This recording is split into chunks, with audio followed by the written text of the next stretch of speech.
Barbara. I'm Cheryl. And I'm Naima. We're three Black moms.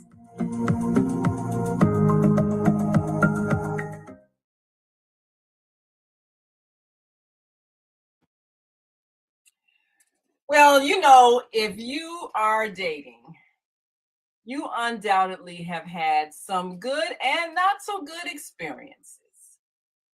And if you ended up in a relationship with someone that ended badly, it isn't that they suddenly changed. It's that you didn't see the red flags in the beginning. And maybe it's because you really wanted a life partner, you really wanted a relationship, you really wanted a romantic interest. And they maybe really looked good. Maybe they had money. Maybe they had status. Maybe your friends hooked you up. And so you decided you were going to be in a relationship with this person. And then things went horribly wrong. And you can't figure out how it happened. Well, the important thing is to take responsibility for your choices and to realize that people don't suddenly go bad. They give you signs all the time. And many times we just choose to ignore them because we really want to be in a relationship with this person. And then when it goes bad, we feel bad about ourselves because we think there's something wrong with us. Well, there's nothing wrong other than our perhaps failure to identify the red flags. So today, sisters, we're going to help those who might be new to the dating game or maybe have been out of the dating game for a while, because we've all had experience before we finally found that one that was the one. We've all had experiences that let us know that there are times when someone is showing you who they are, and like Maya Angelou said, when someone shows you who they are, believe them. But we may have overlooked it because of all the other attributes, maybe physical or whatever the case may be, that we chose not to see the red flags. So, sisters, let's share some of our experiences that gave us wisdom and talk about some red flags that,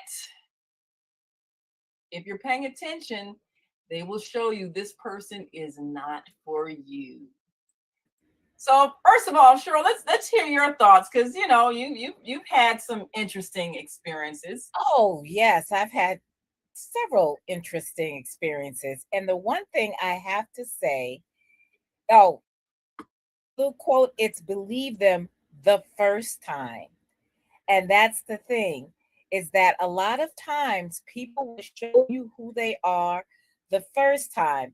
And we, as people of empathy and sympathy and connection, we want to attribute it to all kinds of things. We'll say, oh, he said that kind of funky thing because he was nervous, or she's just, looking for a certain kind of man and she's been hurt before. Now, I'm what of the three of us, I'm the only one who's been married more than once. My first marriage ended very quickly, thankfully, and it was a lot of red flags that I probably should have seen, but stars in your eyes, and the person was charming, which is also sometimes a red flag. Quick to anger, but then very quick to apologize and love bomb you, which is also a red flag. Love bombing is a red flag because sometimes people do that. And when I say love bombing, for people who don't know what that is, it is when you meet someone and that person is all in. They're calling, and at the time, many years ago, this is way before texting, but they're calling you, or they're texting you, or they're sending you flowers to your work, or they're telling everybody about you. and they're making this great big grandiose um uh, uh affirmation and acclamation of your love for you, and so you're overwhelmed and you're swept off your feet, and all of us remember that whole, oh, sweeping you off your feet. Well, really, a lot of times this is how it starts, but you have to listen to what they say and also what they don't say. And I always said there are several things. One is we're judged by the company that we keep. So you have to see who that person's friends are. And you also have to kind of listen to what they say about their exes. I always said, and this came from many years of picking the wrong person or having the wrong person pick me, that when a person speaks very badly about their ex and takes no accountability, or maybe they take a little accountability, but they always seem to be more the victim instead of the bad guy, and this can be male or female, you have to kind of start, why is this always happening to you? What are you not seeing? You know, and that person may come off as very charming, so you dismiss the little weird things that they say, or after the love bombing will come, sometimes that red flag is them wanting to push very quickly for commitment from you. That's a red flag, because once they have you in, what happens is that they start the death by a thousand duck bites. I didn't like the way you were wearing that when we went to the store today. I didn't like you talking to that person. I didn't like uh whatever it was. I don't like that friend of yours. Why were you flirting with that man or that woman? It's all of these things that are red flags. And yet we misinterpret those flags as, oh, this person is just so in love with me. Oh, they want me all to themselves. Oh, we're just going to make it. And all of these things, they feed your ego, but they're not going to feed your soul, because that person is looking to control you. They're not looking to bond with you. They like your friends, but then they start criticizing your friends. They start wanting to spend more time with you to the exclusion of everyone else. And you're not supposed to spend time, go on that girls' trip, or talk to your friends on the phone, or anything that doesn't involve them. That's a red flag. It was funny because I was reading something today on Instagram, where I always tell you this is where I live, is on Instagram. And someone asked, if someone asks you what you do for a living, is it a red flag? Well, sometimes that's small talk, and there was this discussion of, well, maybe that means that person doesn't have a job, or or they're looking to see, maybe that they're telling you that you'll be paying half the bills. They're not as accomplished as you. And I don't buy that. I think sometimes just knowing what you do for a living is a part of knowing who you are. However, if that person is using this information to affix certain things to you, oh, you're snotty, you're stuck up, you're college educated, you make too much money, or you don't make enough money, or you just want a meal ticket, or they want you to be their meal ticket.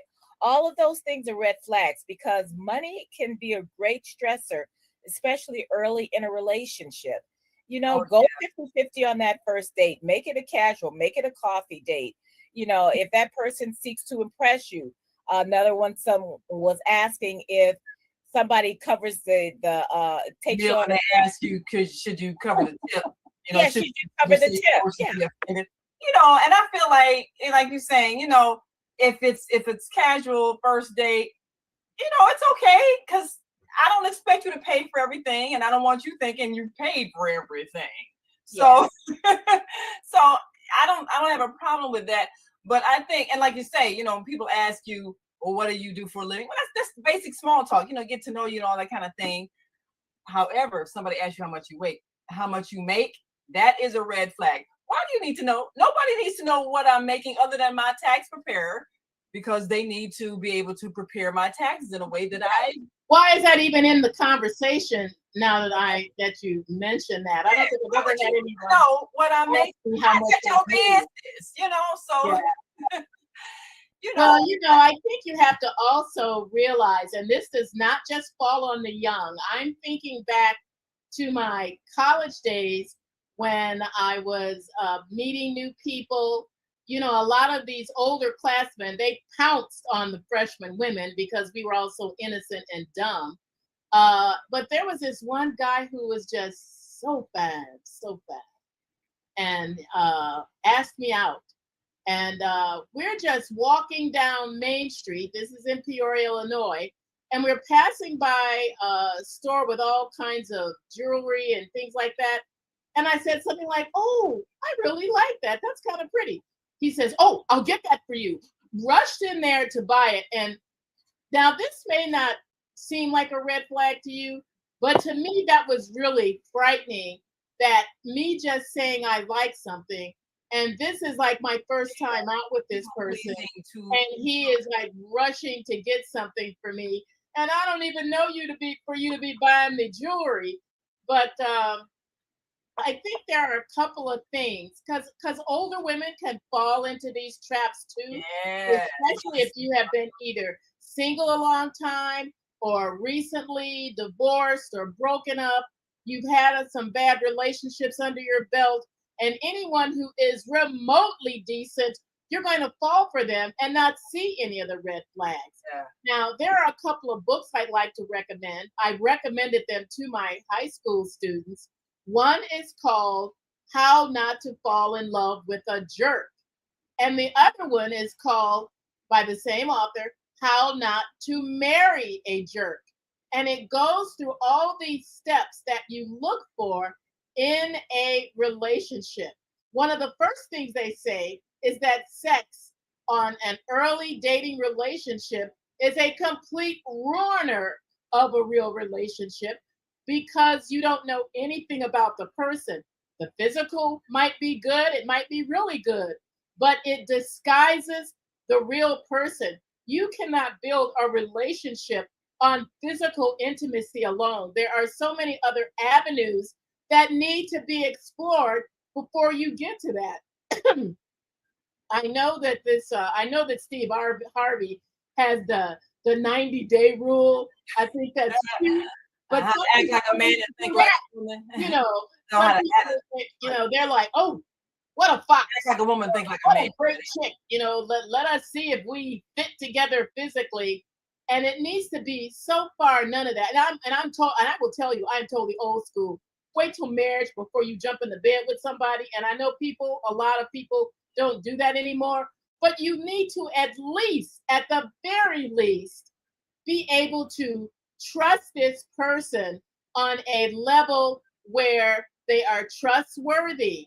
They have your welfare in mind. They are not eager to fulfill their own physical desires, but they are willing to build a relationship based on a lot of other external things.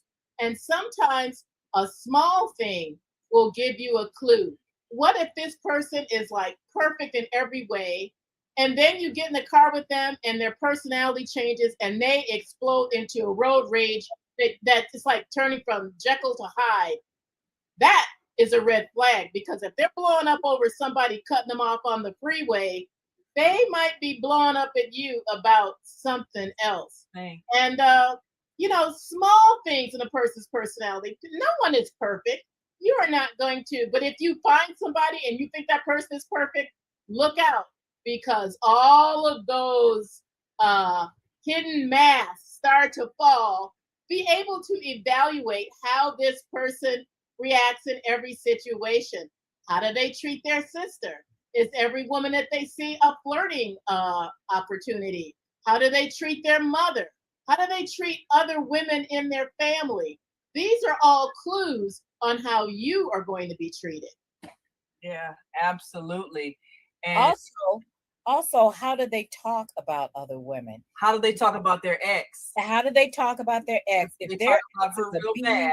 a C, Right. and I'm not saying any of those words, but if they call them out of their name, that's what they're going to call you at your very first argument. Yes. And then that's you're going to be devastated, and and you're going to be looking, especially if you've been love bombed, to try to get back into that person's good graces, Mhm. because you feel like you've invested something and this person's really good. Oh, he just, he really apologized and he gave me flowers afterward.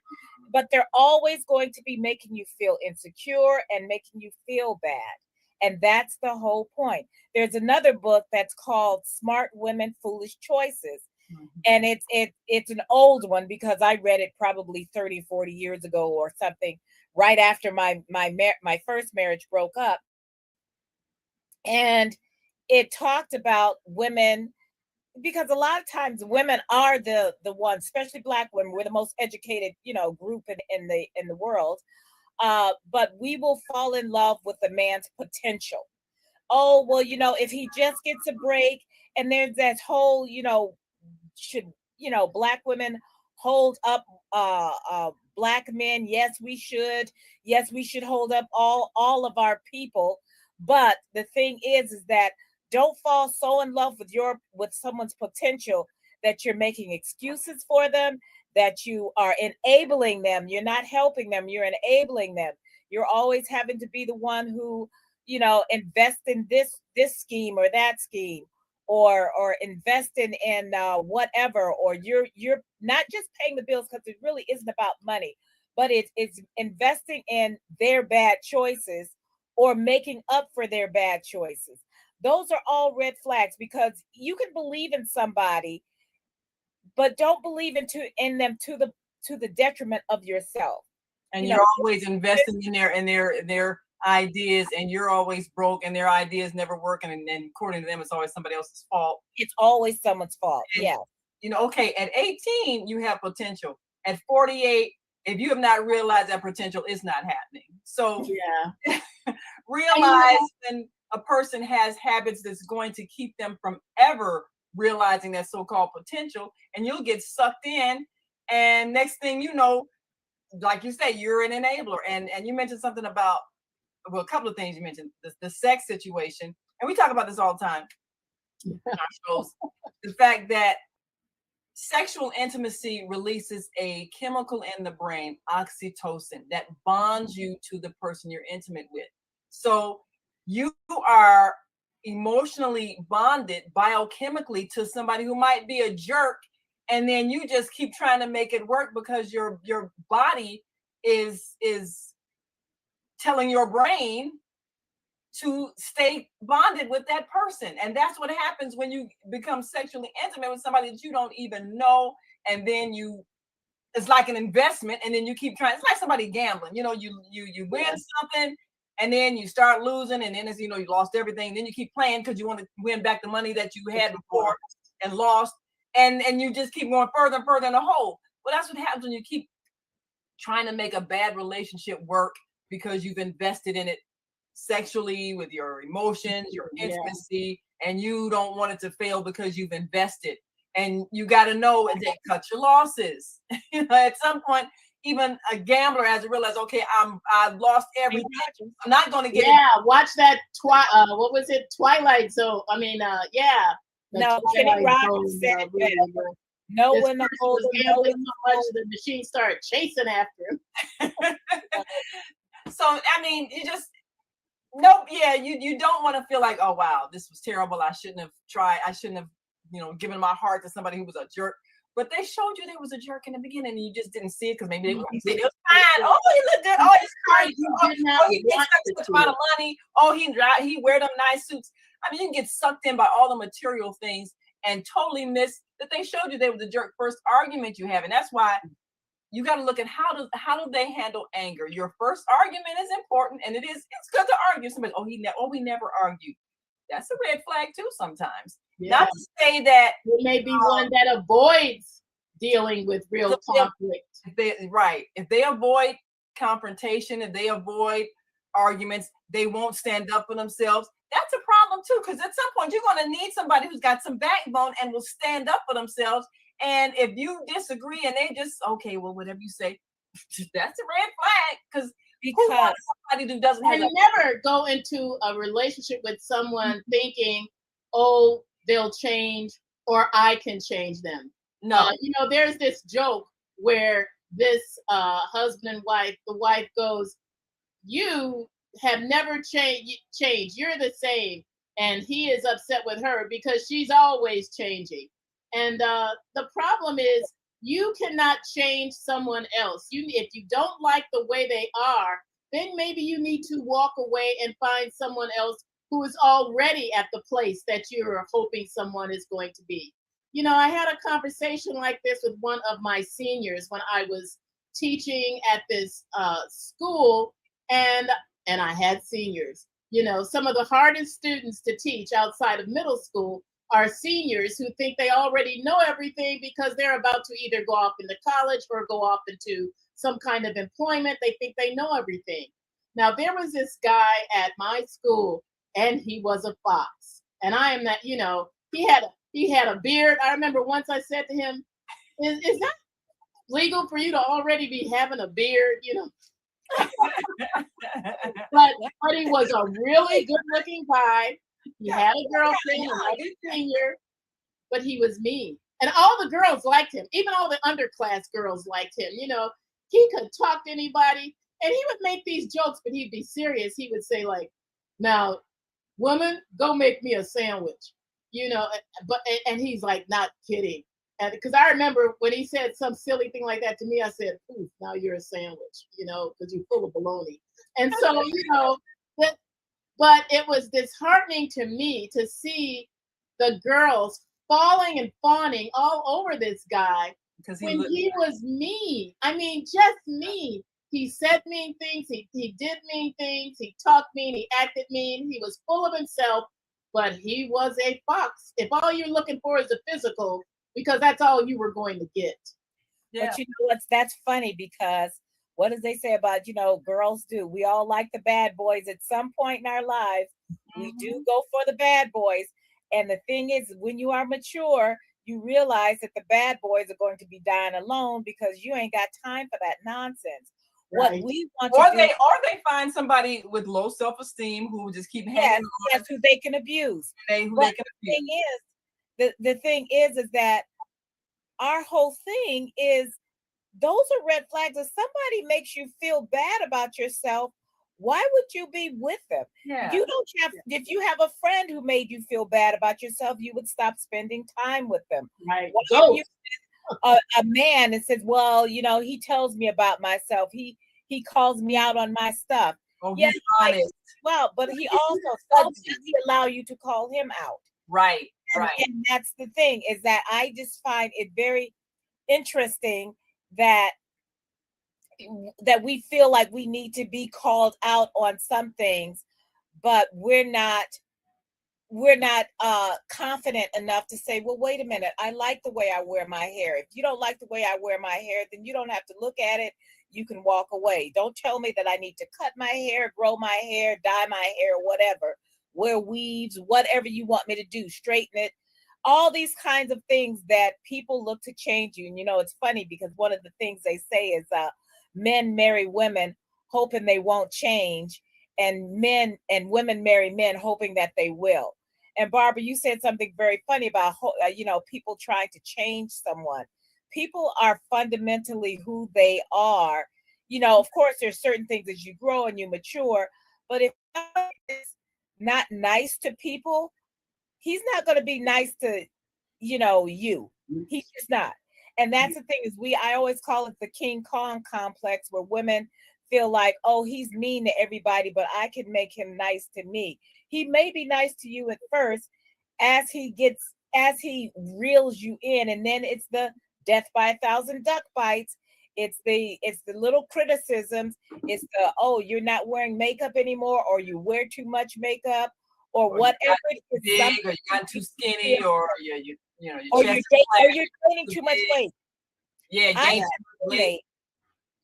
I had a roommate in college who was beautiful, and she was only my roommate for I think a semester, and then she moved in with someone else, and then she got a, she was dating a football player, and he, and of course she was light skinned. Of course, we're all colorists, so he wasn't very nice to her after a while, and they went to somebody's house, and she had started gaining a little weight, and they offered them something to eat, and he says, nothing for her. She's already, she's already, like too big or something like that. And he was saying things to her about her being heavy, and she really wasn't heavy. She had gained a few pounds, but she was always she took heavy the insult.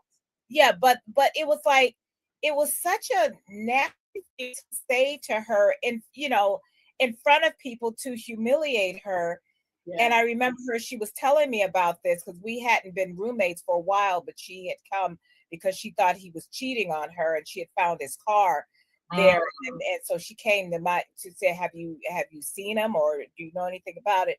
And that's the thing, I felt so bad for her because she was such a pretty girl, and here she got this football player, and it was like during the time when K-State wasn't very good, so but all these guys thought they were going to go pro, and only a couple of them did.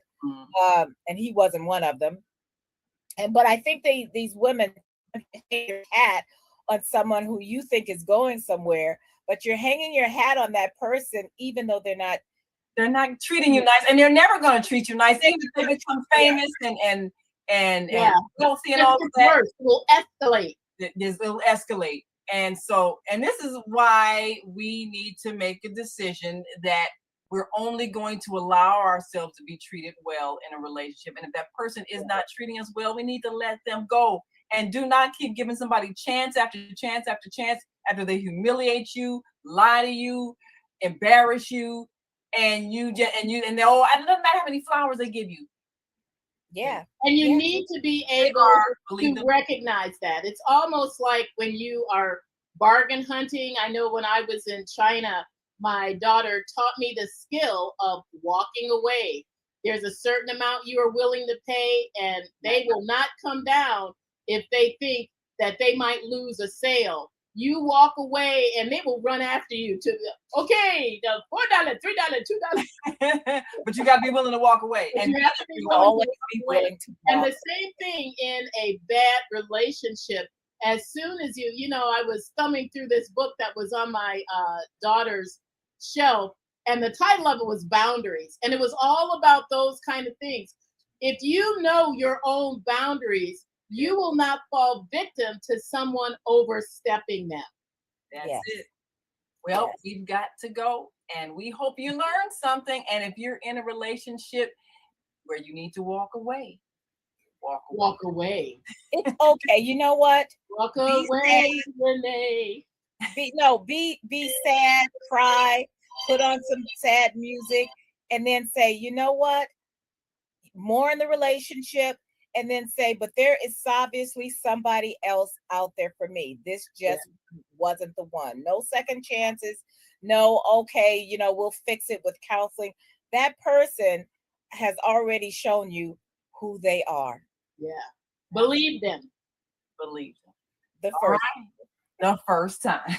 Well, we will see you next time. And until that time, I'm Naima. I'm Cheryl. And I'm Barbara. We are 3 Black moms. Bye.